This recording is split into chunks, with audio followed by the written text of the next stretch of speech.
আমি একটি কোণায় দাঁড়িয়ে দেখছিলাম দুটি ছেলে গেরুয়া বসন পরে মন্দিরের সিঁড়ি মুছছিল। এত মন দিয়ে আমি কাউকে সিঁড়ি মুছতে দেখিনি, এত ভালোবাসা দিয়ে আমি কাউকে ধুলো তুলতে দেখিনি।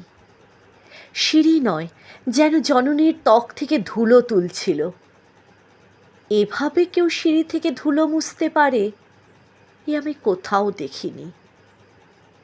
স্থিতপ্রজ্ঞ মহারাজকে জিজ্ঞাসা করলাম, এই ছেলে দুটি কে? মহারাজ মৃদু হেসে বললেন, একজন নিউক্লিয়ার ফিজিসিস্ট, একজন IBM-এর 6 লাখ টাকা চাকরি ছেড়ে এখানে এসেছে, সিঁড়ি ধুতে এসেছে। যে সিঁড়ি দিয়ে মানুষ ওপরে ওঠে তা যেন পরিষ্কার হয়।